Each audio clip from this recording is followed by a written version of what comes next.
So we're going to go ahead and get started. I'd like to welcome you all to our celebration. Make sure you just get up and help yourself. This is very informal, so if you want more food or drink, please, there's plenty. Don't be shy about that. So this event culminates the year-long hard work and hopefully good experiences that you all have had with your mini grant projects.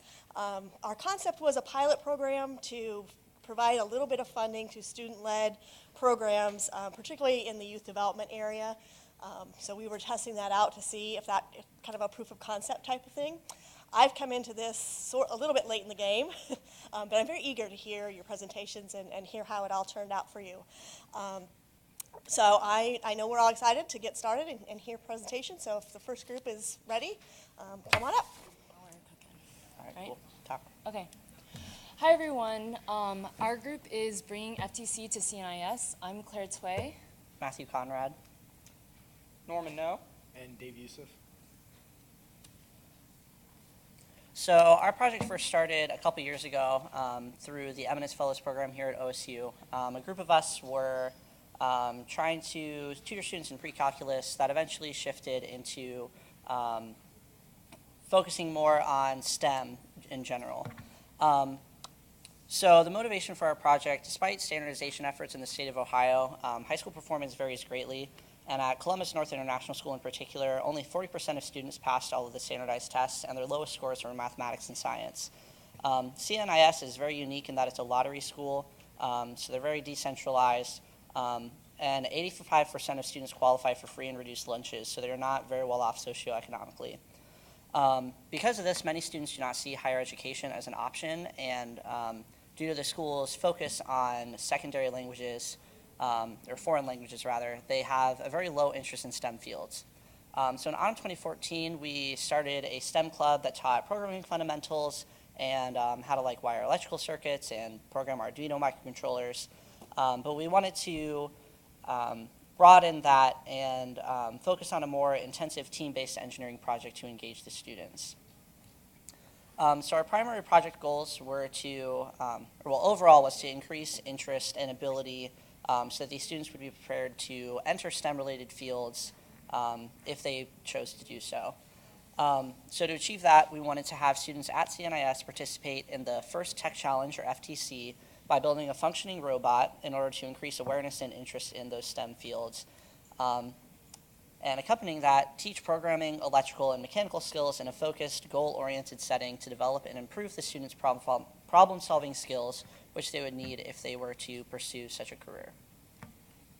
So once we had our group of interested students and we were waiting for FTC to release the details of the competition, we did a team building activity, which consisted of having students work with just mundane things such as straws, tape, and rubber bands to build a structure that could hold a ping pong ball.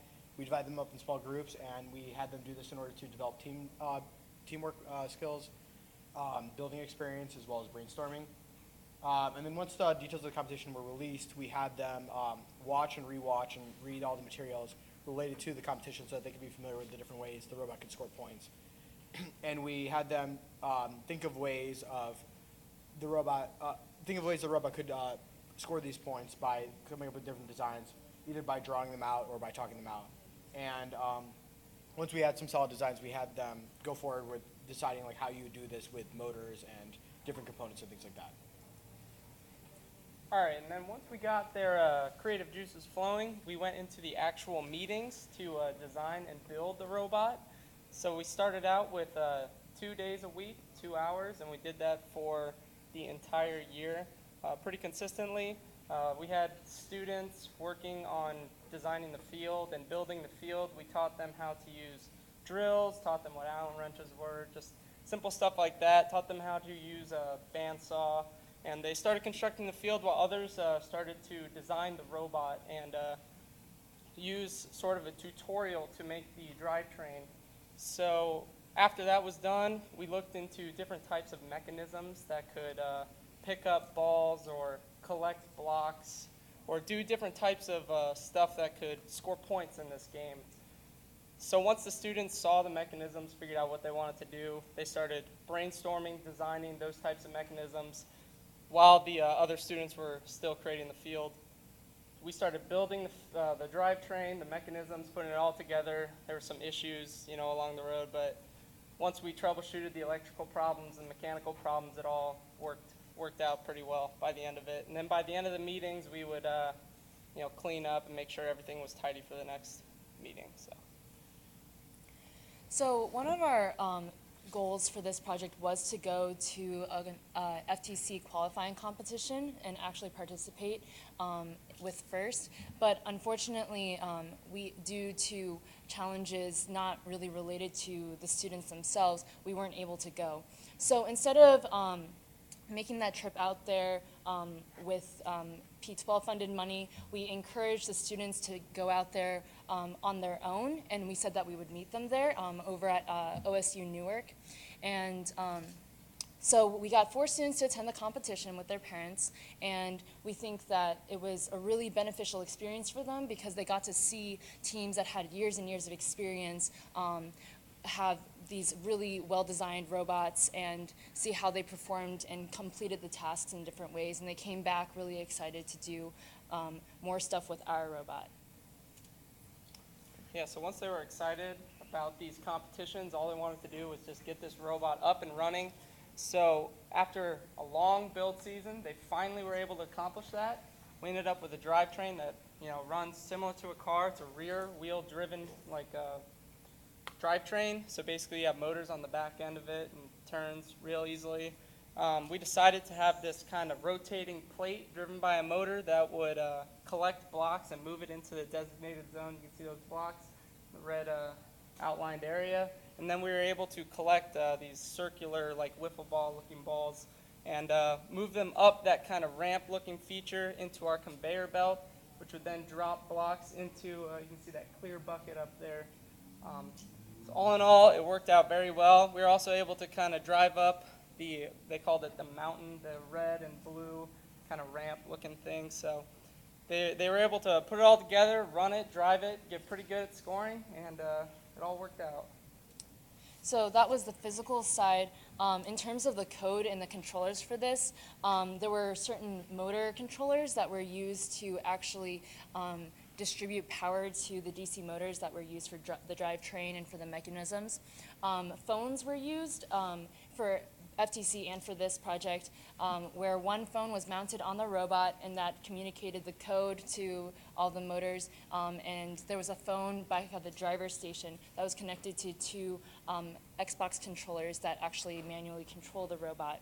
So you have 2 drivers, one that drives the actual robot and one that controls the spinning plate mechanism and the conveyor belt mechanism. And in terms of code, there were just basic functions that that pass different speeds to the different motors. So this enabled the direction of the robot to change depending on which motor was powered more, and you could also change the velocity of the rotating plate in the conveyor belt. So the culmination of this project for the students occurred last Wednesday. We had about 30 people attend, and basically the students invited their friends and family to come and see the robot for themselves after they've been hearing about it for the past 9 months or so.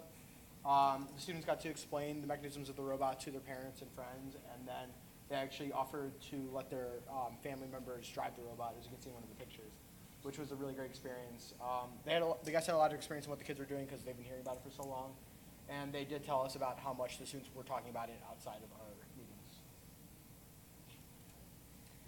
So in terms of metrics, we administered surveys pre and post STEM club activities in order to measure our progress. So initially, we had a lot of fluctuating attendance. When we first started, we had about 40 students express interest and sign up to attend these meetings. Unfortunately, only 20 actually attended the first one. So when we were first talking to these students, we wanted to get what grade they were in, what their goals were after high school, why they were at STEM club, and then we initially wanted to see what they thought their abilities were, but after a short grassroots show of hands, only 3 out of the 20 students had any experience whatsoever. So instead, for our pre-survey, we decided to gauge interest, and as expected, because they were all there at the meeting, they were all very interested in designing and building and programming, which are very relevant to STEM fields, which kind of just proved our hunch that there was a opportunity for STEM-related clubs and interest groups at CNIS despite their focus on secondary languages. And then afterwards, as we previously mentioned, we had about 5 consistent members, which ended up being beneficial for us just because it's really hard for that many people to work on a robot all at the same time. And in terms of mentoring, it's hard to keep track of all of the students and give them meaningful work to do. So all of the students expressed that they had gained abilities in these STEM fields, particularly designing and building and programming, which will be very useful for them as they all plan on going into computer science or some other STEM-related career. So some takeaways in terms of like budgeting and materials. We had some issues originally with doing the e-request properly and properly expressing our budget, but once we got that figured out, that was pretty easily done. Something that was hard to predict and something that was rather unavoidable was unpredicted parts. So once students decided on a design, we had to order specialty parts or specific parts for them to put this design together. So we would have to order that once they decided and then wait a week or two in order for that to arrive so that they could actually use it and put it onto the robot. And then additionally, parts eventually break. It's hard to predict which ones will break, but we did have that happen a couple times, and we did have to slow down work a little bit just because we were waiting for those parts to arrive. So our main takeaway with this was that once we figured out how to do the request properly, things were pretty streamlined besides waiting for things to arrive. So in terms of takeaways with the students themselves, we learned a lot as mentors and teachers. Initially, students were really motivated to work on the robot because they were just beginning and they were really enthusiastic about it. But because we had a lot of redesign issues with the robot, we kind of slowed down progress, and this caused motivation to wane and was probably one of the reasons why we had declining attendance over time. But as mentioned before, it's kind of necessary to have a small focused team because only so many people can have their hands on the robot at the same time. So as a result of this slow progress, it was kind of difficult to find meaningful tasks for everyone to do. Students themselves, if they were motivated to do something and took the initiative, then we had things for them to do. Otherwise, sometimes a lot of students had downtime.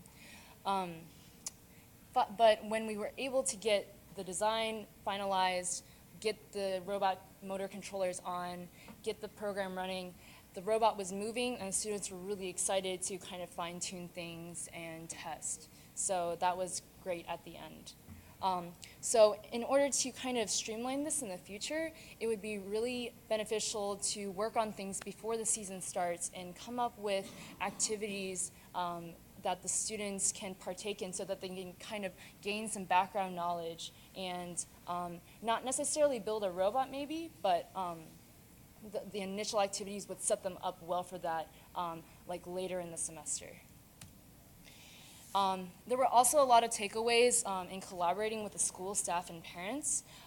Because CNIS is a lottery school, as Matt mentioned, they're very decentralized. The closest that one student lives is 2 miles away, and everyone else heavily depend on the CODA bus to get around. So it'll take maybe 45 minutes to an hour to get home each day. So this basically confined us to having meetings start immediately after school, and it didn't give us much flexibility to work on off days, like maybe like the weekend, because it was also at the school that we had to do all of these things. And as I mentioned earlier, we weren't able to attend the FTC New Work competition. This was because, first of all, the FTC competition occurs from Friday into Saturday, so it requires kind of an overnight stay. Us being college-age students and volunteers places us in a kind of a unique place of authority where we don't have as much ability to take students to a hotel like parents and teachers could. And one of the things that we were severely lacking throughout this process was constant communication with parents and teachers. So that made things more difficult, of course, because the safety of the children was a big concern, and we're going to work out the kinks for that next year. But finally, a last issue was that the school was also locked over the winter break, and a lot of FTC teams depend on winter break as a major time to get things done. And since we didn't have that time, we weren't able to gear up for the forthcoming competition in January.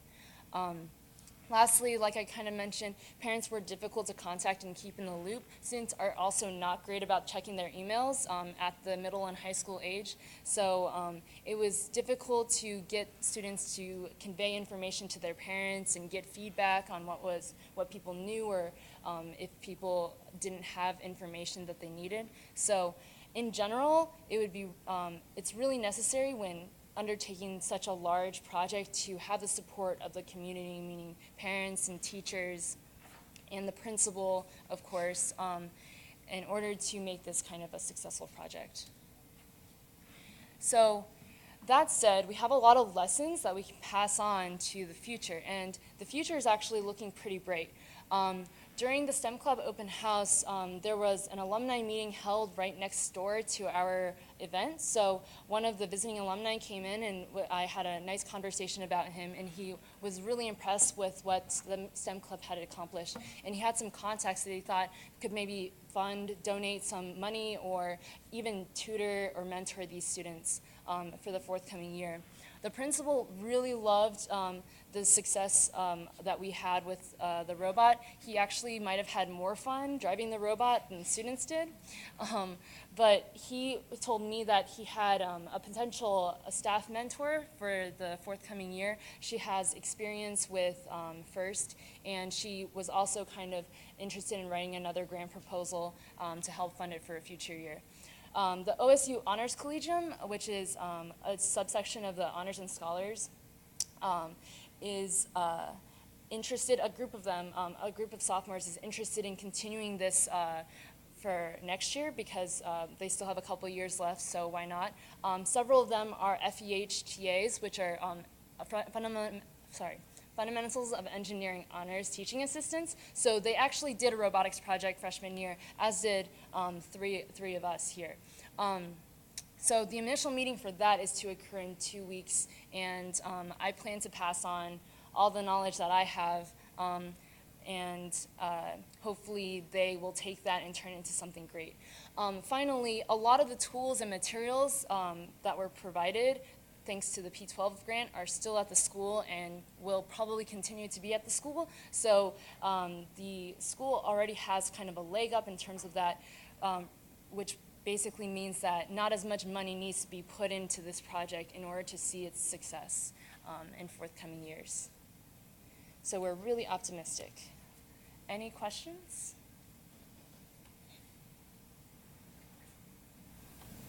Was there a particular challenge other than transportation, and was there one thing that really stood out to you as we could just solve this? Well, so the main thing is that we can't like pay for the students' hotel rooms, because that would mean the college students kind of have a responsibility to spend the night.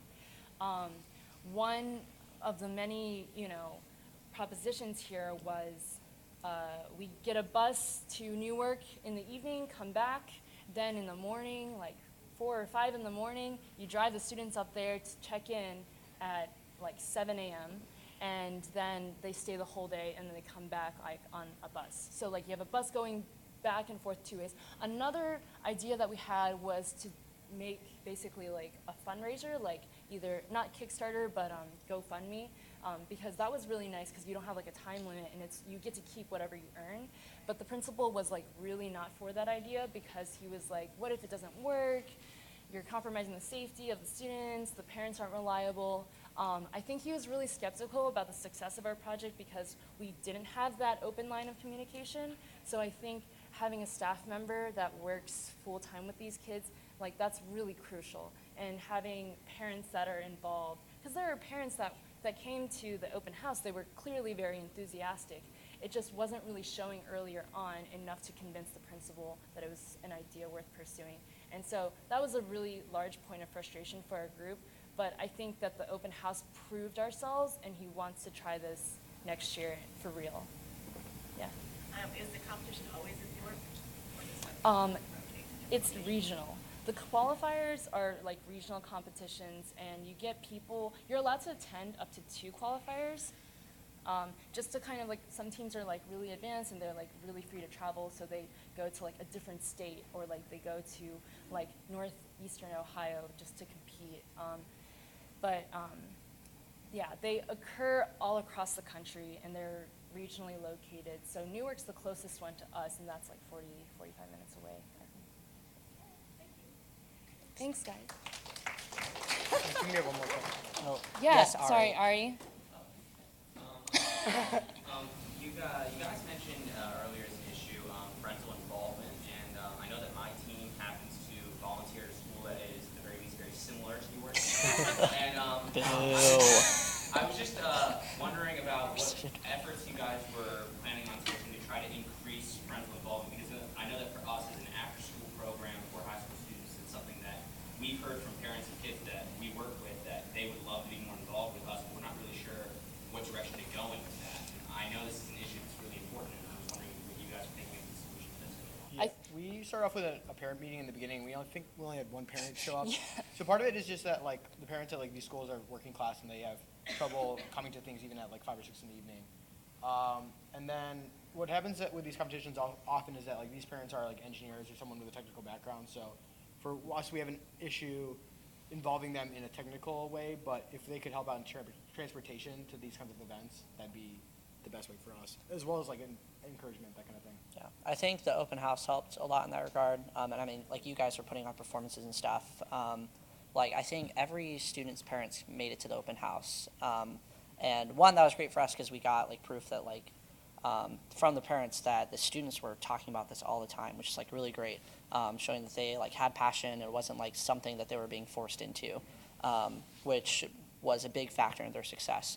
But I think that since the parents had a very visible show of progress, and like the combination of that and the students being passionate would really motivate them to help out. In terms of like solid plans, I think our one team member who actually is in the EHE, Susanna, who unfortunately is in Boston right now, she like is wrapping up her teaching stuff, like at TPA and things. So she was really helpful, and since she's like dealing with that firsthand, engaging students as a teacher, consulting her in particular, and trying to develop more formal plans to help get parents involved, so we don't have a situation like the beginning of the year where we had a single parent, and that was it. Any other questions? Okay, thanks, guys. Thank you. All right, thanks. Ready? Cool. All right, so we're going to talk about our project called Kids Count. I'm Kelly, this is Iman and Lauren. So just as a brief overview of what we're going to talk about within the next couple minutes, I'm going to just go through briefly the purpose of what we're trying to accomplish and list our objectives. Our implementation of the grant and the program that we're doing took place in 2 very distinct stages. So I'm going to talk a little bit more about the beginning and how that development occurred, talk about some of the pitfalls and challenges, and Iman and Lauren are going to talk about stage 2 of that program and what we've done to move forward. So just the basic mission of what we're trying to accomplish, to provide those educational workshops to engage and empower youth around the theme of building better communities in schools. And we wanted the workshops to take place to engage in team building exercises, where students could eat and learn, excuse me, and utilize ways to improve their talents and to just find better ways to connect with their communities. So initially, our program objectives, we were trying to work specifically in the communities of Vineland Park, Milo Grogan, and we've since kind of developed to be working in the South Side. So initially, I was working a lot in Vineland Park. I was part of the Civic Association at that time, doing a lot of food and outreach initiatives. So a lot of the contacts in that neighborhood were through the Civic Association and just some local nonprofits. So that's initially where some of the connections we made with the kiddos and with other supporting organizations was through that neighborhood. So along with that, we wanted to provide educational opportunities about being a good neighbor, get the students involved in areas outside of the school itself, and again, take place in some of those civic engagement activities offered through the Neighborhood Civic Association. And again, just building some more of those partnerships. I worked a lot with Godwin Guild, bringing in Ohio Avenue toward the latter part of our of the grant, and just building those strong relationships. So at the very beginning, we started holding groups in Wineland Park as a part of the youth committee for the Civic Association. So I built a partnership with two of the leaders. And the initial plan was to do a neighborhood clothing drive / professional dress-up day. And beforehand, we were doing some fitness and sports activities, volunteering in the community garden, and building relationship with just other various family service activities within the neighborhood. However, over the first couple months, probably within the first 2 months, there was a high degree of turnover with some of those relationships that we had built. Myself and the other member of the committee on the Civic Association both had to leave our positions due to work conflicts. There was a couple other volunteers that we were working with that there was a high degree of burnout, and they ended up leaving their positions. And with any other community organization, it's really hard to maintain that consistent commitment if people are just volunteering their time. So we had a little bit of issues with burnout and turnover and just trying to solidify those connections.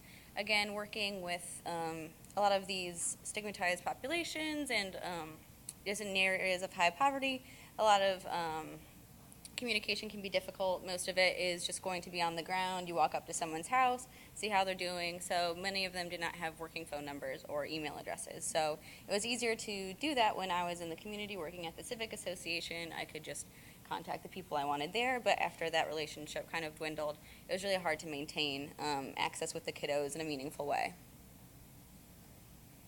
So those are the initial challenges, and they're going to take over about stage 2.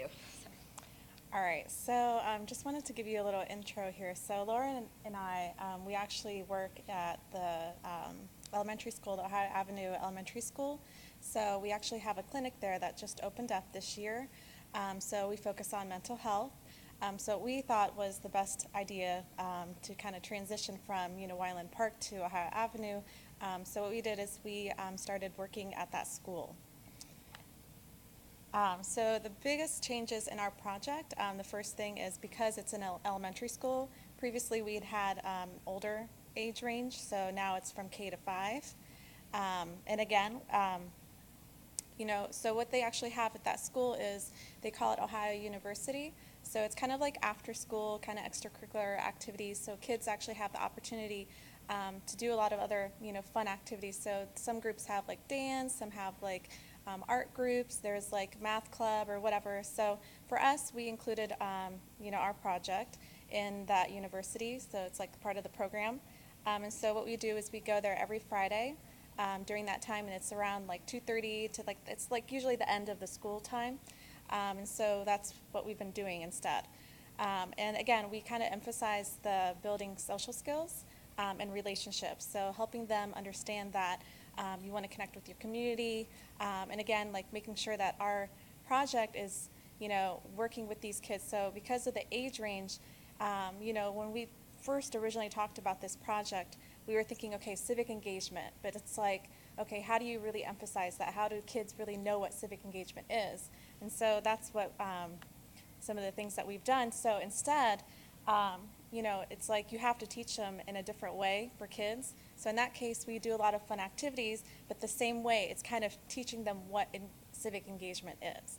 So for the first one, we did pictures for Ronald McDonald House. So kids drew pictures, and they did all these messages. Some of the kids that were older, like the 4th and 5th graders, they wanted to draw and write really inspirational messages for the kids. So that was really fun. The little ones, like the kindergartners, they wanted to draw and make a lot of cute little drawings. So so that was really cute. And then we also did thank you cards. So, and that's another thing that we learned, and just as psychologists, is just help kids to understand that when you are doing anything, you want to make sure that you say thank you. And if someone helps you, you say thank you. And so part of that is just, again, we're trying to teach them what civic engagement is. So being thankful and helping other people. So each child had the opportunity to, write a letter to anyone. So it could be a family member, it could be their teacher, their classmate, anyone that, they felt they wanted to thank. And so a lot of kids really enjoyed that. And like the little ones, we'd write for them and they would kind of draw something on the card. The older ones, they really wanted to like write a lot, and it was just really nice. So, that picture right there, that's the pictures for the Ronald McDonald's. And then lastly, we had a speaker come in. So he's actually, he's a substitute teacher at the Columbus City Schools. So he's also known for mentoring. He also mentors a lot of the students at Columbus City. He's also known for being a motivational speaker. So I knew him because he's a friend of mine. So what he did is he came a few weeks ago, and we combined all the kids and we made it really fun. So I told them, hey, this is like a featured speaker. He's going to come in. He's going to talk about, how to be, inspired and what you want to do in your life career-wise, So he came in and talked. So the kids really liked that. And it just kind of provided that role model. So yeah, that was like, these are the 3 that we've done so far. And then Lauren's going to go on. So because we had to change our project multiple times, it really pushed us back on our timeline. So obviously our funding ended, but we were able to get all of our supplies in advance, and we're actually still working with the kids in order to just finish up and really reach all of our goals for this project. So some of our ongoing activities are listed here. These are just examples of some of the things that we'll be doing with the kids in the upcoming weeks through Ohio Avenue University. So they're all really fun, and as you can see, they're all still related to our original goal of building civic engagement through relationships and building community in that way. But they're also fun, they're interactive, things that'll keep kids coming back week after week, which is what we want, because if it's not fun, then, third graders aren't going to want to keep coming back. So some of these things include having kids in teams, building a tower out of spaghetti and marshmallows, which is hilarious. If you've never done it, you should try it because it's really funny. Doing things with dance, like talking about self-expression. The local police precinct has also wanted to be involved with the school so we can build community in that way, which is kind of neat because now we get to extend beyond the school, and so we're going to do some activities with them. And we're also going to work on more art type of activities like photography, and then again coming back to the gratitude, we're going to teach them to show gratitude, which is correlated with emotional wellness and overall good life outcomes. So we're going to do that through planting flowers and giving those to a family member. So we've learned a lot through this process, especially because of all of the challenges we've had and all of our changes that we've made throughout the past year. But these, I think, were our top 3. The first was to be persistent. As Kelly mentioned, the community partnerships were really difficult, and with Kelly already working with some of those, we thought, oh, this will be really easy. We know these people. We'll just come right in, get this program going. But that's not how it works. With turnover and just challenges you don't anticipate, those partnerships often don't pan out the way you think. So what we realized is that we had to keep on these people and keep just trying to get stuff done. If people didn't respond, then we try a different way and keep seeking out opportunities. Another thing with the community partnerships, the reason that we went through Ohio University for the second iteration of our project was that we found it's much easier to work through existing programming. And so if you can find a program like that, we learned that helped us to be much more successful. And it was great because now we can run our program through a module in Ohio University rather than having to create a separate program. Also, like I mentioned with our activities, we try to make them all fun because kids learn through play. And oftentimes they'll leave and they go back to their classrooms the next week and they're like, oh, we did this, this, and this. And the teachers sometimes don't even think we're teaching them anything. They're like, are you just playing with the kids or what? But that's kind of exciting because the kids are learning things and sometimes they don't realize it. It's fitting, developmentally appropriate. Then the last thing is just to remember why you start when doing a project like this. For us, there were so many times when we had difficulties where we just felt like, this is too much, we can't do this isn't working, nothing is going right at this moment in time. So we tried to come back to our goal in those moments of civic engagement, of building relationships, of providing quality programs to kids, and that goal really helped us overcome our fatigue and our frustrations with the project. Do you guys have anything else you want to add to that? I just wanted to speak to your guys' effort putting in and reforming all of the activities to make them developmentally appropriate, because the list of activities we had slotted for 7th, 8th, and 9th graders were drastically different from what we ended up coming up with, and I think that it just ended up working really well, and kids were incredibly receptive to it. But it was definitely a challenge going forth and trying to do so. Yeah, definitely. Okay, so that's all we have. Do you guys have any questions?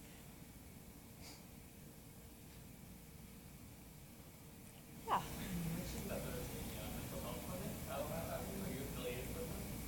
Yeah, so Iman and I are both in the PhD school psychology program here. And through our school psychology program, we opened up a mental health clinic this semester. So we're doing group and individual counseling with kindergarten through fifth graders.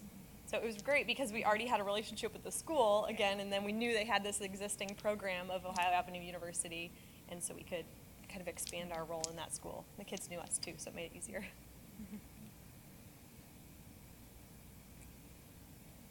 Anything else? Thank you, guys. Thank you. Okay. Hi guys. So again, we're Operation Beautiful. We provide wigs to kids who are going through medically related hair illnesses such as cancer, alopecia, or trichotillomania. My name is Lauren, and this is Ashley and Aaron. So what we stand for, we believe that beauty shines from the inside out. We like to give our girls the confidence that they may have lost due to whatever illness it is that they're going through. Typically when you go through cancer, you get chemotherapy and you lose hair from the chemotherapy or radiation. As a result of alopecia, it's an autoimmune disease which also causes your hair to fall out. And trichotillomania is an anxiety disorder which causes the child to rip out their hair. These are the three that we typically work with, but it doesn't stop there. And so we try to remind them of the normalcy that they might have lost from their illness. So what we do, our main concern is we provide hand-laced custom fit wigs to the kids.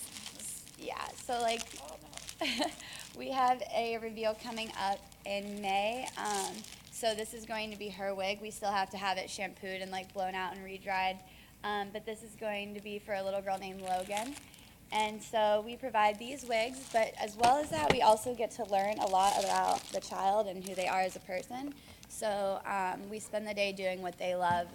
And Nada, there's a restaurant downtown in the Short North. They have decided to partner with us. So for every reveal that they do, they provide us with lunch or dinner for the child and their family. So we're going to go ahead and start with one of our best success stories. This is Gabrielle. She's an 11-year-old. She's actually from South Carolina. She's not from around Ohio.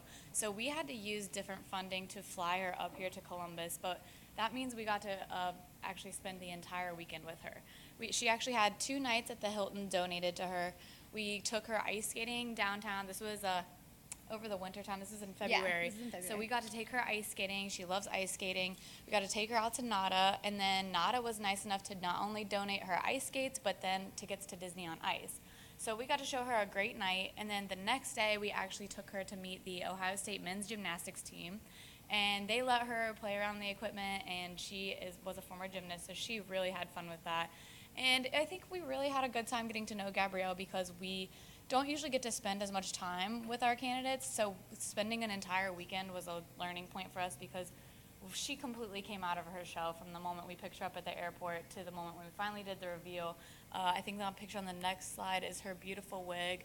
And then this is just a quote from her mom. Her mom actually came up and spent the weekend with us, and she sent us such a heart-touching email about how we really helped Gabrielle and how much she loved her wig and how much it really helped her be dealing with her alopecia because she's going into middle school. She's right at that age where her friends are kind of wondering about her disease, and so Gabrielle really has a special place in our heart right now because we got to spend so much time with her and really get to know her. So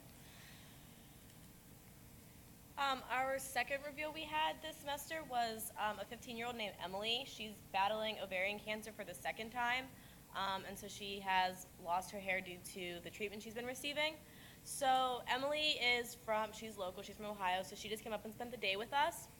And so this was like a big learning point for us. We kind of went in expecting it was going to run just as smoothly as it had with Gabrielle.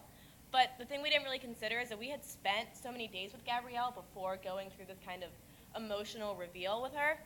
So she was a lot more comfortable and even more confident before the reveal, and she she just had a great time with it. When we first met Emily, and also she's 15, she's going into high school, she cares a lot more about kind of how people perceive her. This reveal was a lot more, I would say, kind of uncomfortable because we went in all very excited, and I think she was very withdrawn. So I think moving forward, it would probably be better to maybe either like have some contact with them beforehand or try and tailor it to the girl a little more specifically. We do that because we spend the days with them, or we spend the day afterwards doing things that they specifically enjoy doing. But just because, she's 15 and she's in high school, she brought 2 of her friends, she just, I think, was a little more embarrassed about the situation. So that was kind of an unexpected thing because we all went in very excited, and I think that maybe was a little bit more of a, not wrong approach, but we probably, I don't know, I just think it was a little more intimidating for her, and so I think that was a big learning point that we really had to think about things a little bit more. But after the reveal, we took her out to lunch again to NADA, and it was great. She opened up completely. She was so much more comfortable with us once we, got down, sitting down out of the kind of reveal environment, which I think kind of maybe made her a little uncomfortable. And we had so much fun with her afterwards. We were a little nervous about lunch going into it because we were like, oh no, hopefully she's having a good time with us, but it was great. And then Sephora was generous to donate a free makeover to her because she is super into art and doing cool things with her makeup and everything like that. So she had a great time doing that. Yeah. So looking back, a lot of our problems stemmed from the lack of available recipients. We could not find girls to give basically these wigs to. A lot of it had to do with the HIPAA laws because we couldn't get into the hospitals, we couldn't get into their information. They're not allowed to give us that out. And even when we went to the hospital ourselves, all they told us back were that they could keep our brochures in the lobby, and that was about it. So we couldn't really get in through that, and we also had very minimal advertisement and outreach. Our website originally was just one page with just all of our information on it. We had a few brochures and a few flyers hanging around town, and that was about it. We also lacked credibility. Yes, we did have the P12 grant to back us up, but we are, just a bunch of young students, so a lot of people didn't take us seriously when we would call them for in-kind donations, things like that. So when we did, partner with NADA or Sephora or someone, it was really exciting because, they put their faith in us. But looking forward, Operation Beautiful has extremely blown up in the past 3 months. It has been incredible. We're starting our own board of directors in July. We have had people calling us asking to be on it. We have also been contacted by the Social Entrepreneurship Program of Ohio State. They're going to sort of give us a working space and an office to grow our company also. We also have more media outreach. We've had 3 newspaper articles written about us. We've been on the news, and we've also been on a radio show, so we're getting our name out there. People are getting more excited. We've been getting more offers, and people are actually now starting to come to us. We're getting more corporate sponsors, and what's awesome is we have officially reached 501c3 easy status, so we are now an official nonprofit. We are tax deductible. And on top of that, we have, yes, the funding is over, but we were able to have this wig and one other paid for by the grant that we have 2 reveals coming up in May, a little girl named Logan, and then we also have another girl who we're doing her hair, and she's going to prom. So she has that one's going to be a lot. But yeah, she's battling terminal cancer, and she's getting ready to go to prom. So we have that one coming up within the next month. So what we've basically learned is that, yes, there are a lot of ups and downs, and every girl is different. But this organization is so close to all of our hearts, and we have just been able to see these girls blossom. And, from talking to their moms, like with the testimonial we got from Gabrielle, it makes it all worth it. And we often joke that one day we'll hopefully have to close down the organization because there will be no more cancer or alopecia or trichotillomania to help these girls with. So that's the main goal. Any questions? So how did you get started with this? It's not like a national group, or this is something you guys came up with? Yeah. So why this issue and what got you started? So originally in 2014, a friend of mine from my hometown and I, we both decided that we wanted to branch out and start our own organizations because we had worked with organizations similar in the past, but they had been they are under a couple class action lawsuits because they weren't doing things the right way, and we were just not okay with that. So we decided to branch out on our own, and when I came to Ohio State, she ended up going to West Virginia University, and that's when I met these two who were both passionate about the same thing that I was, so she let me bring the project here. And so we applied for this grant with literally just this idea as a baby, and because of it now we've blown into a full-blown company, so we're really fortunate and thankful. Where do you get who makes the wigs? His name is J.R. John Rutter. He is from my hometown. He's a wig specialist, and he gets them through the distributors for us and then sends them to us. Yeah. How did you, starting from scratch, how did you reach out to, say, Sephora and get that corporate response? We called them. Yeah, we called. Literally just called. Sometimes we walked around door to door. We had brochures made up, business cards, and Letterheads. A couple letterheads. And so we went around to upwards of 50 different vendors, and then the couple that we got back were not as extremely generous. And then a couple of the hair salons, they were really generous to donate their time too. So really just people in Columbus. People helping people. They were being really nice. We got so many donations from a couple of hotels. We got people to donate. The Blackwell free stay. donated The Blackwell tonight. didn't ask questions. Just so go. So how did you guys get to the 501c3 status? And also, is there a difference between the easy status versus like other, maybe like subsets of 501c3? Yeah, so for the 501c3 status, we have, again, through my That mom. process was months and Yeah, months. we had to write up our own bylaws. After we wrote up the bylaws, we had to have it approved by a state official who notarized it. And then once the bylaws were sent, we had to send them to the IRS. The 501c3 EZ is about 8 pages long, as opposed to the 501c3, which is 300 pages. But the EZ only lets us raise $50,000 a year, so we cannot exceed that limit. If we start to exceed that, we're going to have to go 501c3 normal status. So we can only keep EZ while we're small. Okay, and then, so approximately how many months did it take? To do the This- 501c3? To complete like all the forms, or like I mean, that we started that when we started this grant, so I think it was probably about a year. Yeah. I mean, from the idea starting, getting all the paperwork filled out, and We getting just really got- our ideas together yeah. about what we wanted to. We just got our tax ID about 3 weeks ago in the mail, and we probably started working on our bylaws in September. So, you're welcome. So I remember in November, you were really struggling to find people. So how did you find these girls?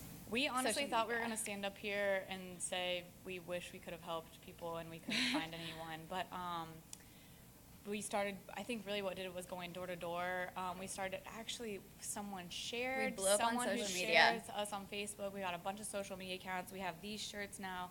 Our brochures are in a ton of different hair salons, doctors' offices. We went to a few clinics that treat people with alopecia and trichotillomania. And so I think through that, we kind of got credibility. Then when we were covered in the Lantern, a couple of the people at Ohio State, we actually met with the Ohio State at the Wexner Center. And so their patient advocacy had started to hand out our information too. Yeah, it was actually social media. The Odyssey, you know, those Facebook things that are shared a lot. We had one that was written about us, and then we kind of clicked on it, and the next night we saw that it had over 4,000 views. So it was just kind of a very overnight, quick thing. And once the emails started pouring in, people they just started pouring in and pouring in. So it was kind of really slow, and then overnight we just have been rolling. And on Thursday, we're actually, a fraternity is doing an event for us, so we're looking to bring in about $3,000 on Thursday night. And then we just actually had a car dealership to say they would donate $50 per car they sold for this month. So we're looking to be sustainable at least through the summer, and hopefully to start growing to places in Cincinnati and Columbus that might also have girls in need. Or Cincinnati and Cleveland. Or in Columbus. Anything else? All right, cool. Thanks, guys. Hi, I'm Austin Shaver. And I'm Alyssa Johnson. We're from the Ohio State University. We're from the Mansfield campus. We just wanted to share a little pre-information. Our dean, as soon as we got this grant back last April, I believe it was, our dean immediately sent out an email to all the faculty and staff with me attached, and then we started getting pouring emails from all the faculty, the staff, students on the campus as well. Every time we'd walk around campus, we'd be congratulated. And we just wanted to not only thank, but just put it out there that we were the first group of students to receive any type of grant for a regional campus. So we just wanted to throw that out there. With saying that, we are Progressive Youth, and we started out last year. We started out being just wanting to do tutoring. We wanted to do a tutoring and mentoring project so we could get into some elementary schools around Richland County. Some of the schools around Richland County, a lot of them actually struggle with graduation rates. They also struggle with poor grades, especially in mathematics and sciences, as well as histories. So that was our main focus. We found a lot of problems whenever we were going into the schools. We found a lot of, especially communication. We couldn't get schools to partner with us, like the previous groups have said, we're college students. Some people didn't take us seriously. So, they thought when we're calling the principals or we're stopping by the schools, they're like, these guys are just in college. Why are they coming here? I don't really believe them. And I had principals straight out to my face tell me that. So then we had to change it a little bit. When we changed it, we were still wanting to do the tutoring. We were still wanting to mentor. So with that, we ended up adding on an assembly, which on the previous slide, if you saw the OHIO there, it was an assembly group called Attaboy. They're out of Indiana, and I'm going to let Alyssa talk about it a little bit here. So basically, our overall goals were to raise the academics, and also promote positive behaviors. A lot of the schools in our area had positive behavior policies already in place, and then we just wanted to help promote that, help get positive behavior up there as well as the academics. Okay, so we as adults all know, you're driving in your car, you're in a store, there's music. You hear it roughly, like they said, 8 to 18-year-olds, 2.5 hours per day are spent listening to music. Well, Attaboy is a band that came together, and their mission is to promote positive behavior in schools through assemblies, through their music. So they cover songs as well as have their own written songs that promote, good lessons, good behavior, and just kind of promote a very positive environment for the schools, for the students to be in the schools. So we held that assembly within 2 different schools, Lucas High School and Madison Middle School. So we were with quite a different wide range of students, 7th through 12th grade. Both of those schools are pretty underserved, and they do have a lot of negative behavior issues. They struggle with grades and passing standardized tests. So we wanted to bring our positive behavior into their schools and really influence their student bodies. After the assembly, we sent out a survey to all of the faculty and staff members at both Lucas and Madison. And with their responses, we were able to kind of get their feedback and get a good understanding of what the messages from Attaboy really did in their school after we left. So as you can see, the surveys kind of showed that there was definitely a lot of the staff, including janitors, office staff, teachers, hall monitors, all those kinds of people who work in the school, they saw a pretty big decrease in negative behavior. Some of them saw an increase in negative behavior, and then even the principal from Madison had mentioned that he saw less behavior write-ups coming over his desk after the assembly because just the positive messages from Attaboy had really influenced the students. On top of the survey that we released after the assembly, immediately after, the students were dismissed and they went back to their homerooms and write reflections. So you guys can see we scanned a couple on here and pulled out some pretty cool quotes just to hear how the students really perceived that from a first person's perspective. This assembly was one of hopefully many things that help to develop and improve their characters as they grow into adulthood. That was from a staff member. And then, take the effort and time to know what someone is really like. Those kinds of messages are really unique to see, and it's just kind of cool to know that we were able to bring that environment into their school.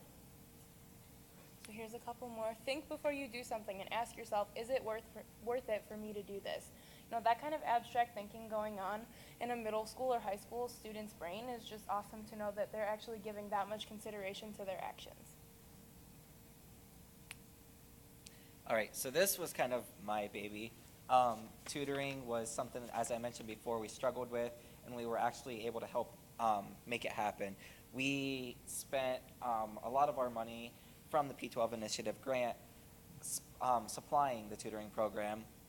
And so basically, we went to Malabar Elementary School. It is a school in the Mansfield City District, and we wanted to partner with them. The advisor of our grant, Dr. Terry Bucci, who's unfortunately unable to be with us today, she heads the tutoring program there, and they were in need of supplies. They were in need of all kinds of different things. So we were able to partner with them. I did a hiring process where I hired all the tutors. I was able to get all the tutors with their background checks with the help of the grant as well. We placed them in the schools. They got paid. The Ohio State University Mansfield got a separate grant where they were able to pay the tutors. And so they were actually something unique that they did. And I have a guest speaker here that we're going to have speak for a couple seconds, or probably longer than a couple seconds. But they did tutoring through math games. So they wanted to take a different approach rather than typical old sitting down, tutoring the students with paper or pencil. So they did math games. And without further ado, we have Katie Boomhauer, who is actually one of our tutors who tutored in Malabar Intermediate Schools. Okay, so actually the tutoring program was very successful from what I've heard from a lot of the teachers being in the classroom 1 to 2 days a week for just a couple hours. We were able to go in and use the supplies from the grant to, like you can see in the picture, they were using playing cards to do math multiplication facts, and making them into games made them more successful in knowing their math facts when we would do like practice problems and things like that. They were able to understand and like get through more processes of the problems quicker. And one other really productive thing that came out of it is the kids were sort of getting tired with the after school, staying longer in school to do more schoolwork. And we were able to actually, there's a small group of us that are still able to go into the the intermediate school and help the 5th graders with some different areas that they needed work on. And so now I'm in the classroom with these kids a couple hours every Tuesday and Thursday, and there's actually more kids than tutoring could help that are getting the help that they need. All right, awesome, thank you. So the basics of this, we actually didn't have the tutoring program last semester. It started this semester. So we're going to, as soon as the school year is out, we're going to look at the grades from the 81 students that participated in the tutoring program. We're going to look at the grades this semester that they earn versus the grades last semester to see how effective the tutoring program actually was. That way we can focus on what we need to change, how we need to structure it for next year. We had approximately 81 students in the tutoring program. And as Katie kind of mentioned, they've ended the tutoring program, but it's still following. They have 4 tutors going into the schools during school hours, assisting the teachers in tutoring. So there's about 70 students being affected by that currently. We had 8 tutors that we were able to hire with the assistance of the grant and the assistance of the Ohio State University Mansfield grant.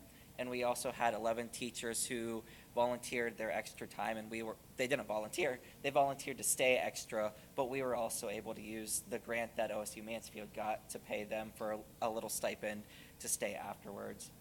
Just as a little side note, the tutors that we all interviewed, we were able to find students on the Mansfield campus and on the community college campus that is shared on our Mansfield campus who are passionate and driven to really make a difference for these students in all of the fields that they were studying. So yes, they may have been playing math games, but these students were talking about how important it is to really work hard when you're in your classes, work hard when you're studying for exams and preparing your homework and that kind of stuff. So maybe we were just practicing math facts, but we were really leaving an imprint on how important school is for these students. So with that being said, we have here the current statistics. I didn't want to come today and provide no statistics because, like I said, we are looking at the grades after the school year, which ends toward the end of May. So we provided Carol Houseworth. She advised, she's a teacher at Malabar. She advised the tutoring program there. So she was able to pull together a pre-survey and a post-survey from the students as well as the tutors. And I remember last year, when I was a tutor at Malabar, a lot of the students, they didn't want to be there. went there to school, and then they went home, they played games. They really didn't want to be there. So seeing an increase, we went from 31% loving, math before the program to afterwards we went to an increase of 84%. So to make that large of an impact on the students, and we also went, a lot of parent participation at home is also a struggle in the Richland County area. We don't see a lot of parents coming for extracurricular activities. And then we also saw that there was a lack of parents helping the students at home. So before, of the 81 students that were being tutored, approximately 3% of them were only practicing their math at home. And we put math games there because that's what we focused on mainly. But it was also just, in general, 3% of them were only doing math at home after school. And then after that, 92% of them were. So it just proves that they got excited about school and they were able to actually continue it at home. So we're really excited to look at the grades afterwards. Toward the end of the semester. So for the future, I wanted to mention a couple problems that we saw is that we're hoping to change for next year. We have Madison, Lucas, and Malabar Intermediate School, which are the 3 schools that were affected using our grant. But the biggest problem that we saw as a group is communication. I know it had been mentioned before, but being on the Mansfield campus, it's kind of hard, and I know we weren't able to make it in November because of classes. That was one thing, is being on a regional campus, it's really hard to follow some of the things on the Columbus campus, and it's also really hard communicating with school districts that are 20 miles away or so. They're still within the same county, but even though they're 20 miles up the road, it's really hard to communicate with them constantly to try to plan different things, to try to get different things across. And then also, we started last year, if you remember us standing up here, we had about 4 or 5 people standing up here last year, all of which left. They've either left the university, or they transferred to another university, or they came down here to the Mansfield campus, so they're no longer working with us. So that left me by myself, and then I had Alyssa here. She graciously decided to add on and help me out a lot. So just the changes in people. So that's a couple of the major problems that we saw.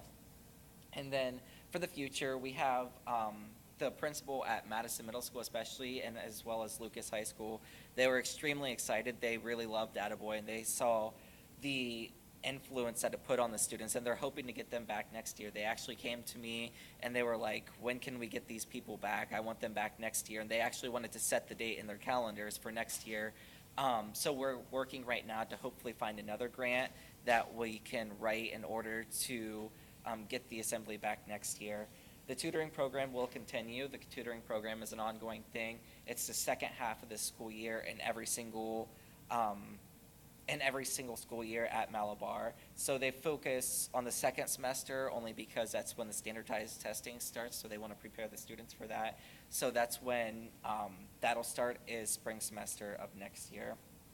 And then they're also looking at, this year, we were able to pay the tutors $12 an hour. They're hoping to raise that to $15 an hour next year. So that's really awesome that we're able to have awesome tutors that can be well trained and everything, as well as getting a nice salary because they're college students.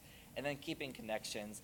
Not only is it a positive thing for our future, because we're both education majors, so when we go out looking for a job, these people already know us, but even keeping connections to see how we can help the students in the schools when the schools need help. So that's something that we're planning on keeping as well. Okay, so this is kind of a picture from another program that we held, but basically we wanted to talk about the lessons that we learned. My biggest lesson was communication, as I mentioned.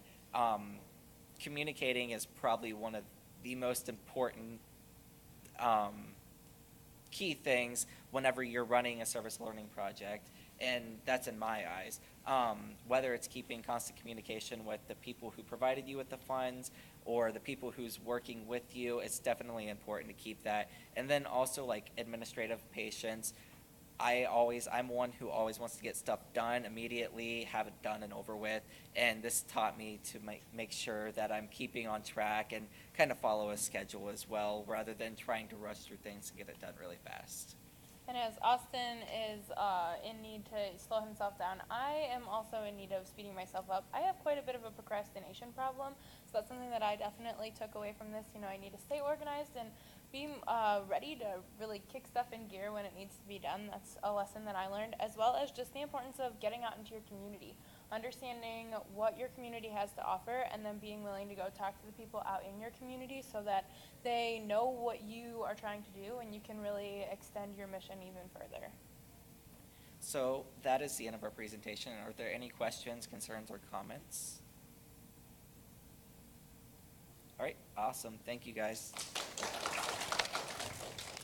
Hi everyone, my name's Nira. I'm a third-year student pharmacist here at the College of Pharmacy, and with me I have Joe. I'm Joe Cusimano. I'm a second-year PharmD student at the College of Pharmacy here at OSU. And then our third teammate, EJ, she couldn't be here today, but she is a grad student in this college. And our project that we did for the P12 initiative is called Project IDEA, Initiative for Drug Education and Awareness, and it's a medication safety and youth empowerment project that we implemented at Hamilton Township High School. This is kind of an overview of the basics of our project. We went to Hamilton Township High School. Our connection there was a high school science teacher, and she helped us gather 20 to 25 students who were interested in what we had to offer. They ranged in grades from 9 through 12, so we had the whole age range of high school. While we started working on the project last year, we weren't able to actually get into the school until earlier this year, but we were able to go from January to March of this year, where we presented different learning modules and lessons and activities all related to medication safety and how we could arm these students with information about how to use medications properly and safely, as well as providing them some more soft skills like leadership skills. They learned about peer pressure. They learned about different topics that you wouldn't expect from a medication safety project. These were our goals: to educate high school students on the dangers of prescription drug misuse and abuse. It's a very big public awareness, a public health issue in this country, and especially in Ohio. I'm sure you've heard of the heroin epidemic here in Ohio. So we believe that with proper education, we can at least make people aware of the issue so that they know what's going on. We wanted to empower the students that we met with to act as peer mentors, because for some of these students, this would be the only place they get that information, and their parents don't necessarily know that information. Hamilton Township, it's in a working class neighborhood, so not all parents were as involved with their education as was mentioned by some of the other groups. So we hoped that by educating these students, they would do a word-of-mouth, peer-to-peer kind of education to spread the message to other people as well. And like I mentioned, Hamilton Township, it's in more of a rural area in Columbus. Over 50% of the students are on free and reduced lunches, and so it's a population that wouldn't necessarily get that kind of education in their regular school setting, so we hoped to bring that to them. So I'm just basically going to walk you through the logic map for our project here. So it begins with the different resources we have available to us. P12, with their generous grant to us, PharmD students, myself, Nira, and some other students at our college participated in helping to actually develop and give these modules to the students. We collaborated in partnership with Generation RX. So both of us are members of Generation RX as well as our advisor. Working with Hamilton staff, Nira mentioned the high school teacher, Marjorie Hill Lingston, was very helpful in getting us actually into the classroom, getting students involved, and kind of acting as our liaison with the school. The classroom we used, we made materials basically over the summer, and working with an interdisciplinary team, both of pharmacy students and with EAG, with EJ Park, the member who's not here with us today. So like we talked about before, we wanted to engage students within leadership activities within the classroom. And so that would be trying to build up their values, trying to help them understand who they are as people, and how they're going to be transitioning to adulthood. We want to educate them regarding drug abuse and drug misuse, very important topic as Nira mentioned, especially with the opioid epidemic in Ohio, and develop community resources that can then be implemented in other schools, not just within Hamilton, but then applied in other places too. So outputs, we want to train a pool of Hamilton High School students to act as peer mentors, like from our classroom, then spread out to their peers at all different school levels, and create program materials that are sustainable, that can be used again and again, and that can hopefully be a little tweaked a little bit to the things that we've learned with them, that they can be better implemented in the future. In the short term, we want to improve knowledge, attitudes, and behaviors towards drugs. These are some of the things that we were actually able to measure at this time. But in the intermediate term, we want to actually look at applying the training by student participants towards peer mentoring. And in the long term, expand this pilot to other different schools within Columbus, actually hopefully within the wider community itself, have more safe use of medications and proper use of them, and decrease the prevalence of addiction and substance abuse disorders in the community. These are some of the activities we did. We did a total of 5 modules related to a basic overview of the drug misuse epidemic. And we also talked a little bit about different types of drugs, like opiates. We did modules on peer pressure and self-confidence. Again, some of those social skills that Joe was talking about. We did a module on medication administration, storage, and disposal, as these are 3 very important topics within the overarching medication safety realm. And our last module was about the brain, and we did an activity with them showing where different drugs might act on the brain and how things you don't really think about affecting your brain actually do. So I'm going to kind of walk you through the fun science part of this, where we just kind of looked at actually what was the impact we had from what we could measure in the short term. So basically doing a quick pre-test, post-test model here with the students. I'm going to break this down per module for what we found here. So with the peer pressure module, just looking at the mean score, we did see a trend towards improvement, but the results were not statistically significant. So I decided to look at why that was and go into a sub-analysis here with peer pressure. So these are the different questions we actually asked within the pre and post test. 1, how confident are you in your ability to achieve respect from your peers? In this category, we definitely saw an improvement. They definitely felt like they were able to achieve respect from their peers and act in a respectful manner towards each other. As far as does peer pressure involve intimidation or coercion, there were some misunderstandings perhaps upon what they thought about peer pressure, as well as if you look at number 4. These results are summarized on the next slide. So students came to better understand peer pressure, something that we found out from educating them about it, telling them that it's not just always about being overt. It's not quite like the 90s cartoon type of peer pressure, right? But they may have struggled a little bit with the notion that peer pressure can be more subtle, and that is something that I think a lot of people struggle with in general. So that may be one thing going forward in the future when we look back at this module and want to look at its sustainability, we may want to make sure that we really hit that point. And then while they were far more likely to believe that they could achieve respect from their peers, they were very much, I'd say, the word I used was humbled by the enormous power of peer pressure, because when we looked at their confidence in resisting peer pressure, there was a significant decrease in them that felt confident that they could actually resist peer pressure or use it for positive means. So we definitely hit one part of that, which was showing them that peer pressure is a thing and that you're not invulnerable to it. But we didn't necessarily really build them up and say, well, you could actually do a lot of things to prevent yourself from being influenced in that way, negatively at least, or use it necessarily in a positive manner. And I think part of the reason why we did that, why this happened, is because we used a very powerful analogy and experiment to do this, where we used a very traditional social science conformity experiment in a classroom of high school students, and it just blew their minds, and they immediately realized, oh my gosh, peer pressure is definitely a thing. We basically were able to convince one of the students that something that he was seeing wasn't actually real, so that was pretty profound for, I think, everybody involved, which is why they really lost a lot of confidence in their ability to resist peer pressure.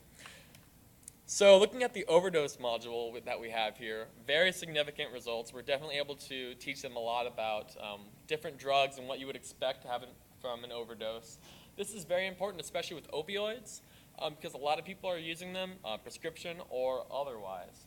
And so we felt it was important that they know that, for example, if somebody overdoses on heroin, that they would experience respiratory depression, they could stop breathing, and that there were drugs available, something like naloxone, Narcan, that they could then administer to somebody and potentially save their life in a lethal situation here. So on all parameters that we assessed for the overdose module, there was improvements. They learned the difference between different drug classes, specifically things between like central nervous system depressants and stimulants, and what you would expect if somebody overdosed on cocaine versus on benzodiazepines, like Xanax, etc. And they're familiar with different overdose effects from even just non-prescription drugs like cough medicine, like dextromethorphan, and demonstrated an awareness of the medical application of cocaine. A lot of people don't know about that, but it's actually we still use it. We talked about the brain module a little bit. Definitely got some good stuff here. Definitely improved their scores. We talked a lot about how drugs act in the brain and your brain on drugs, so to speak.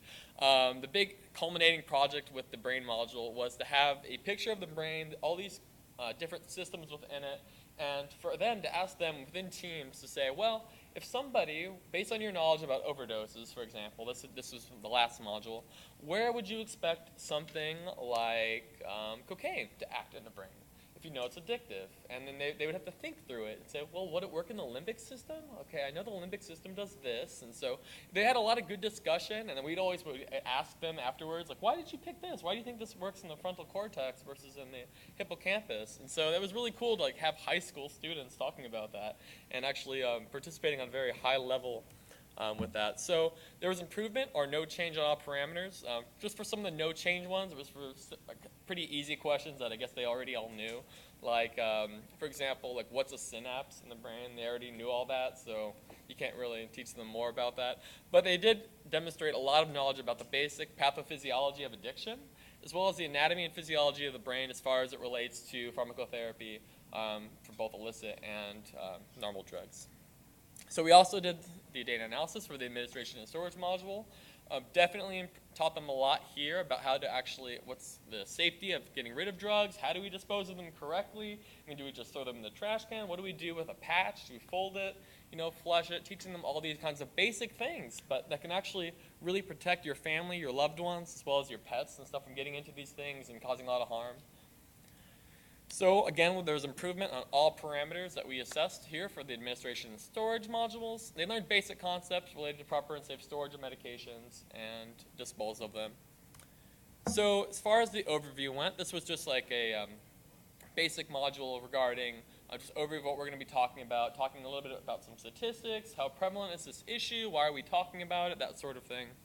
While the results were not statistically significant, they were pretty darn close. P-value 0.051, that's so close. So there was definitely a trend towards being significant in that arena there. For most questions, there was modest improvements, but like I said, not enough to have a good p-value for that. So as far as the demographics go of the actual students that we were working with at Hamilton, primarily these were 11th grade high school juniors, 61% of them were, while the rest of them were kind of a wider spread. We did have a good amount of sophomores as well, which was actually the population we were intending to reach. So we actually ended up with more juniors than sophomores, but that's okay. As far as age goes, that's pretty related to grade. So most of them were about 16 years old, but I mean went as far up to 18, and primarily females. So primarily the students self-identified themselves as Caucasian, 83%, but there was a good amount that did not. And as far as living area, interestingly, 89% would rate themselves as suburban. So there may be something involved with the actual labeling of this that may make a student more predisposed to not selecting the actual environment in which they live, just based on what we know about where the school is and the students that go to it. So there was also some misunderstandings, I think, with the first language and second language categories, because while all students selected English as their first language, there was a good amount that also selected it as their second language, which is impossible. So, so part of this is going to have us have to think about how can we ask these questions in a way that's basically can always get at the crux of the issue, how we can make it sure that high school students can always understand what we're trying to ask them. So from looking at the second language pie chart, which is more useful here, there is a good spread of languages and backgrounds from the students that we were working with. And as far as any kind of formal training related to drugs or pharmacies or shadowing experiences or just anything that they knew, friends, family members that were technicians or pharmacists, the wide majority of them, 73%, had no prior knowledge coming into this. And here's a discussion of some of our future plans should we wish to continue to grow this project.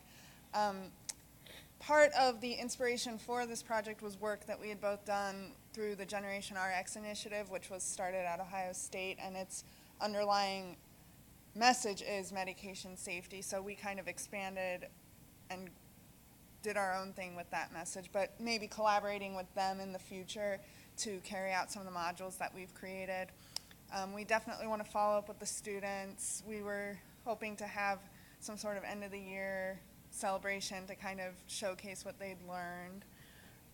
Other funding along with the collaboration, so that kind of goes together, trying to figure out different ways we can fund getting supplies and the food for the students, as well as looking at different ways we can approach the program. So originally we had wanted to do this after school, but the teacher pointed, as well as the counselors pointed out that that might not work so well just based on the fact that the students, many of them had to rely on the buses to go home. They didn't have a lot of after-school transportation necessarily, so looking at different ways we can deal with that. And then, as Joe mentioned, refining and kind of tweaking our modules to make them even better. Yeah, one thing I noticed when we asked questions towards them, if we ever used like a double negative or something like that, it immediately just like messed up all the stats for that question. So it's a good learning exercise for us about writing good questions and answers and things like that. I mean, anytime you ever write like, which of these is not the correct one, I mean, I had maybe more than half of them put the opposite, as if it was just like, which of these is correct, and they all clicked the first one that was first, so definitely good insight for us. And these are some of the reflections that the three of us kind of gathered from this experience. Be flexible was definitely a big one. We started trying to reach out to schools in April of last year after we got the grant, and we had another team member at the time who had to pull out of the project for reasons beyond his control. But he was our connection to the school we were going to use, and we had never had any communication with that school except through him. So that was the first major hurdle that we faced early on in the project. But, you know, we eventually got to Hamilton Township High School, and it was a good partnership.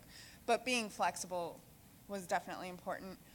Being humble, that we think what we're doing is great. I know that when we were starting out and trying to convince the counselors and the teachers at Hamilton that, yeah, we should do this, we should get there now, here's why, it's a great thing, but it took time to convince them. Even though we had to be flexible, being proactive and having a plan, we worked on these modules all summer so that when we were able to reach out to other schools, we could say, here's what we have to offer. It's not like we were going into this empty-handed, and we could tweak those. It's a lot easier to tweak something we have instead of trying to build something from scratch within a couple of months. Being adaptable, I think it goes along with being flexible.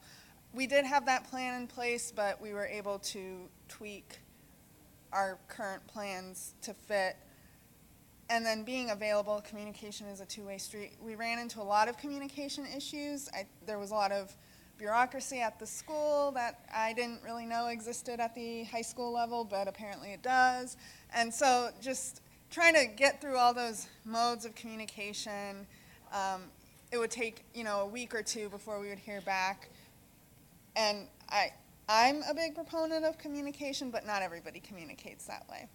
And then in terms of personal development, I know I can say something about all of these, that it was kind of cool to be in charge of a project that was all your own, that you could see that you were making a difference to people. That made me feel like I was doing something worthwhile. Being introspective, knowing when to ask for help from our mentor. our mentor was a huge help to us. She's the one who gave us the connection to Hamilton Township High School, and she had had connections through other avenues, and because I have a close relationship with her, I'm able to feel comfortable asking her, hey, we're in this situation, help. And she was willing to do that. Being interdisciplinary, so Joe and I come from very science, health backgrounds. EJ was in education, so she was able to offer different insights that we didn't necessarily think about, as well as Marjorie, the teacher with whom we were working. She taught science, but she was also a teacher, and as such, she gave us really great information about how we should approach the different modules and teaching to high school students rather, like, we're using a PowerPoint right now. They're not going to respond to that, she would tell us. So she helped us think about different ways to teach. And then being understanding kind of goes along with that.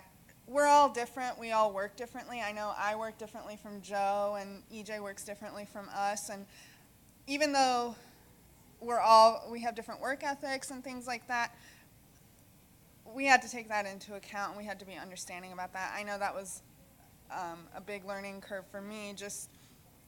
I'm one of those people, when I have a plan in place, I like to see things done right away, so not everybody's like that, which is something I learned. And I think that's it. I think so. Okay, so does anyone have any questions? So did you design these modules that they could be administered by a teacher or somebody that doesn't have the pharmacology background that you do? Design them to be pretty much, give it to the school and let them run with it? Yeah, we created facilitators notes that kind of go in depth with explanations. You don't necessarily have to follow that, but if someone wanted to do it with no background, it would give them enough background information to be able to have a good understanding. Yeah, I'd say for some of the modules, it would help to have a little bit of science in there, just so you could field questions a little better from the students. I mean, I know a lot of the things that they would ask me would be just like really awesome, like interesting, like scientific questions that maybe if I didn't have my background, I wouldn't be able to respond to all the way. But yeah, the facilitator notes, I think, would make this very accessible to other people that are interested in spreading this message, even if they don't necessarily come from a pharmacy student background or something like that. Probably ideally from the science department. Right. Okay, thank you. Hello, everyone. My name is Sarah Fitzpatrick. My name's Ari Kirsch. Annalise Dahl. We have a few other team members back there who just are chilling. They're shy. So we are the Theater Arts Group, TAG for short. So I started TAG back in September 2014, had no idea what I was doing, was all by myself. It was, just kind of trucking along. Then I recruited these awesome people, and we applied for this grant and fortunately received it, and that changed everything. So throughout the past year, last spring, we wrote our first play. It was a short little comedy. We took the students to see 2 different shows, which was really great. Then the grant kicked in April. We started doing some planning over the summer, and then really got into gear last fall. So we would meet twice a week in the fall. 1 day a week was having fun, doing different activities, improv and whatnot, and the other was when we would write. So the goal of this project, specifically with the grant, was to write a play, which we did, and they are performing this Thursday at 6 p.m. So that's exciting. However, TAG has become a lot bigger. So this is our mission statement. It's really become a big organization. We are officially a registered student organization at Ohio State with a logo and a website and everything. So that's exciting. So engagement with youth. What do we actually do? The goal is to write a show, but we also incorporate mentorship.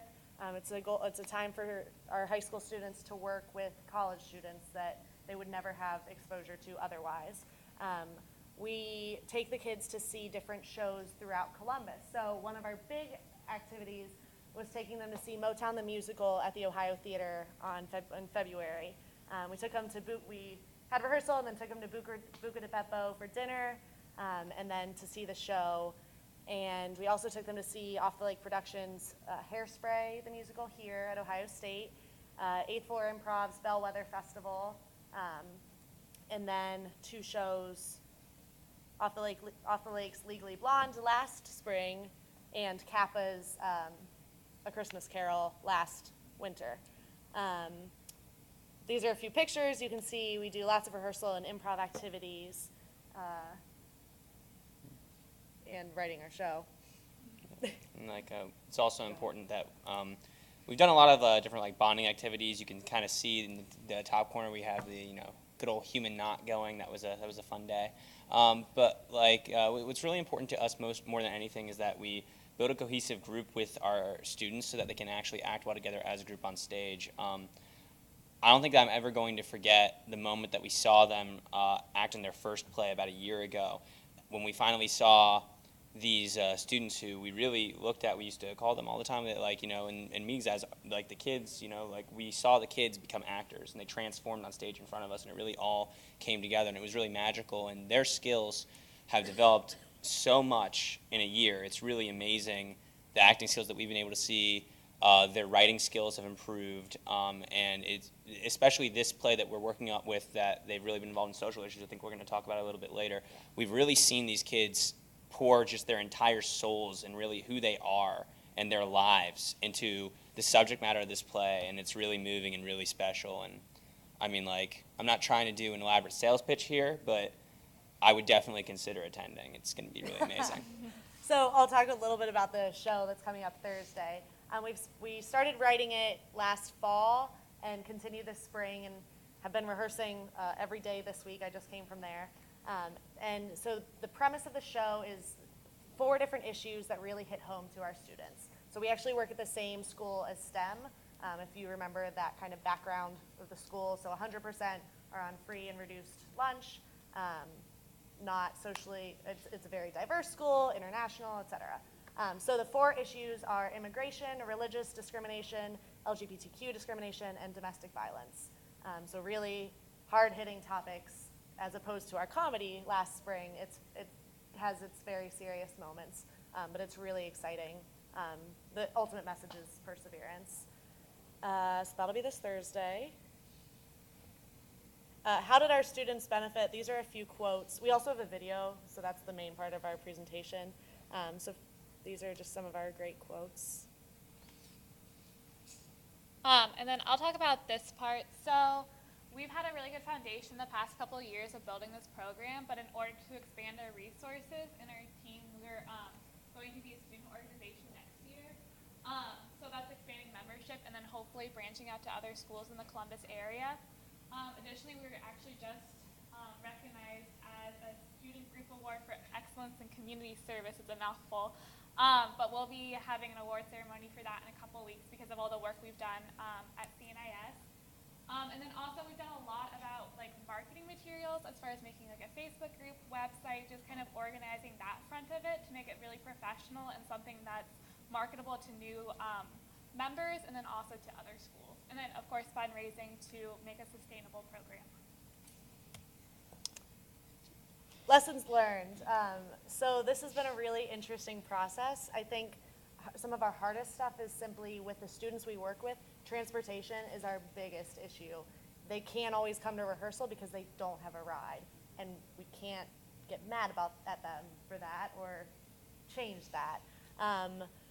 Trying to make sure we're still having fun, especially when we're kind of at the end of this and our performance is on Thursday, and we're trying to rehearse, but we also really want to keep that fun involved because that's what keeps them coming back, and we don't want this to turn into some, super intense theater program where it's all about, putting on this show. We want to keep that creativity and the writing and the fun aspect. Being flexible, working with the school, working with P12, the different administrations, our scheduling. We're also undergrad students who have a lot going on, and I think the high schoolers forget that sometimes, that we have lives besides tag. Communication with them. So this is a success actually, it's an app called Remind 101. If you're ever working with schools or students, I recommend it. So it basically just sends out a message. As the teacher, I can send out a message to everyone there, and they can individually chat me back. So I would send out reminders, we have rehearsal today, memorize your lines, yada, yada. And that was really successful.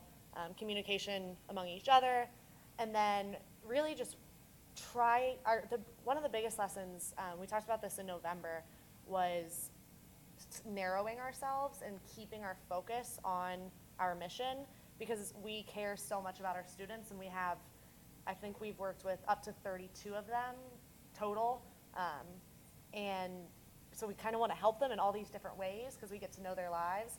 And so we were like, oh, we could help them with the ACT prep. We could, be outside mentors, all this stuff. And we had to take a step back and really say, no, we need to do this. We're good at this. This is what we have time for, and this is what we can do. And that was a big lesson, I think. I mean, one of the lessons that I've definitely taken away from the process is under the scheduling and planning ahead in really big, all capital, intimidating letters, it says crisis management. And there's old saying in theater, obviously, that no matter what happens, the show must go on. And really, that has been a theme in a lot of the different things that we have definitely worked in. The last play that we pulled off, there were a lot of challenges that happened up to the wire regarding the health issues of certain staff members, regarding getting the set built in time, getting the kids ready in time. And despite all of that, we trusted the process, we trusted what got us there, and we stayed with it. And like I said, we had that moment where we saw the kids become actors in this extremely transformative experience that was really special. And making sure that I think that experience gave us so much faith in our students, and it gave them so much faith in us and in the process and in the way that things work, that there's so much trust between them and us now that things are able to really move along. We're able to reach that level of mentorship that we weren't even planning to get to. I know that one kid recently told me that TAG for them was the source of the people who were this person's closest friends and the people that this person trusted the most in the entire world. We really built a community through this whole process. And when this person went through a very, very bad crisis themselves, they were able to reach out to the TAG family and find support there. And it was just really special that we were able to build a group that could withstand stuff like that. Any lessons you want to share? Okay. So this video just got finished last night. So you guys are the opening viewing. So, but it was kind of developed over the past year or two of little snippets of us rehearsing, taking the kids to shows, along with interviews about what TAG means to them and why it's important to them. So it kind of speaks for itself. So we'll go ahead and show you that. Any questions? How did you work out transportation when you were going to the shows? So we actually used the P12 funding. So we couldn't use the P12 funding for the tickets. We're extremely fortunate we found other sources, but we used, there was a transportation service called Cardinal, and we ordered a charter bus for them, through them with P12 funding, and it was perfect. They picked us up at the school, took us to Buca, picked us up at Buca, took us to the show, and then took us all back home, or back to the school where parents picked them up, and it went somehow flawlessly. Anyone else? Come see our show. 6 p.m. It's just up Arcadia. It's so close to here. Okay, well, that pretty much concludes our little program here. I just want to thank you all for all the hard work that you put into this. I know there were a lot of challenges with funding and unexpected turnover and all those kind of things.